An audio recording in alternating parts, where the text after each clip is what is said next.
Jé, egy nő. Mintha valami UFO lennék. 16 évesen lett jogosítványom, és ahogy megcsapott a benzinköz, ugye kezdtem taxizni.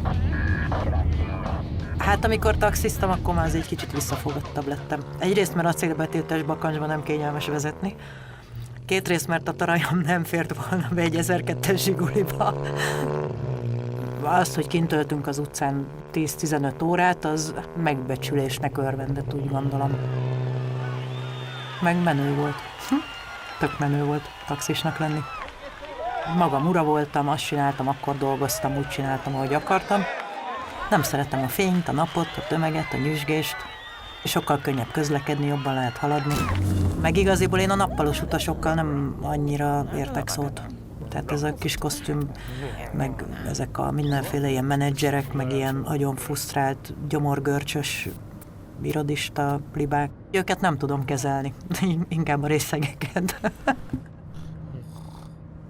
Ma nagyon utálják a taxisokat, így a társadalomnak valahova a béka segge alá lettünk lehelyezve. Erről igaziból a mindenkori politika tehet, aki fél tőlünk a blokkádot, a média, akik minden bolhából elefántot csinálnak, a sok ostoba ember, aki ezt mind elhiszi. Aztán ugye, mint minden szakmában, itt is persze van egy 3-4-5%, akik valóban olyanok, amilyenek, hiének. Hát azért engem is otthon anyunak hívnak, nem köcsögtaxisnak. Érdemes még most tankolni. Péntektől megint többet kell majd fizetni az üzemanyagokért. Én kezdtem. Hát én mondtam, hogy csináljunk valamit, meg menjünk ki az utcára, mert emeljék már fel ennyivel a benzint. Kim voltam 4 napig. Jöttem, mentem a városba. Kicsit feszegettük a fizikai határainkat. De hát megugorható. Azért ez még mindig nem a Donkanyar volt, tehát azért fűtött autókba ültünk, és nagyon jókat kajáltunk, amiket hoztak a nagyon kedves öreg nénik, úgyhogy... A rendőrség különleges egységei is felsorakoztak. Nyilván, hogy a rendőrségi buszok nem a menetrend szerinti BKV járatokat próbálják helyettesíteni. Volt, hogy mondták, hogy elindultak a vízágyuk a Kerepesi útról. Hát akkor sem féltünk, mert bezártuk az autókat, és akkor mondtuk, hogy mi elmentünk kávézni a mostani Ferenciek tere, akkor Felszabtéren volt egy kávézó, mondtuk, hogy na oda elmegyünk, aztán majd üzenjenek, ha szép tiszta az összes autó, és akkor majd visszajövünk. És akkor utána a következő ír az volt, hogy inkább visszafordultak. Simán oda jöttek volna lesöpörni, csak egyszerűen azt érezték, hogy hát csúnya szóval mondva, mi ezt leszarjuk. És nehéz úgy ellenvenni valakinek, hogy nem fél. Tehát az úgy ritkán működik.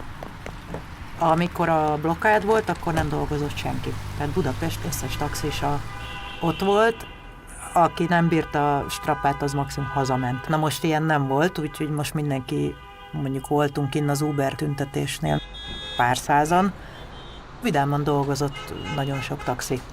És egyébként egy nagyon nagy félreértés volt a médiától, mert nem figyeltek arra, amit mondunk, és amiket kiírtunk az autónkra, hogy mi nem azt mondtuk, hogy az Uber takarodjon, hanem mi azt mondtuk, hogy a rendeletet enyhítsék, mert ez így nem működik, hogy az egyiknek mindent, a másiknak semmit. Az, amikor kijövök és 0 forinttal hazamegyek 8 óra, 9 óra kintlét után, és nem azért megyek haza, mert meguntam, hanem mert már nem lehet kint lenni többet a semmire. Meg én azért eléggé tróger módon dolgozom, nem vagyok hajlandó belerohadni az autóba 12 órát naponta. De egyébként annyira nem szoktam számolni, mert tök mindegy.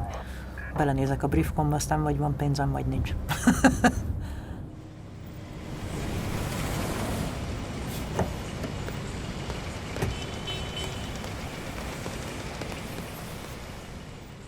Akkor köszönöm a lehetőséget, meg hogy széttrollkodtad a munkaidőt. Nyisd ki jól a füledet, a következő talán a miénk lesz, hogy élünk, vagy elégünk, azt a hatalom mondja meg.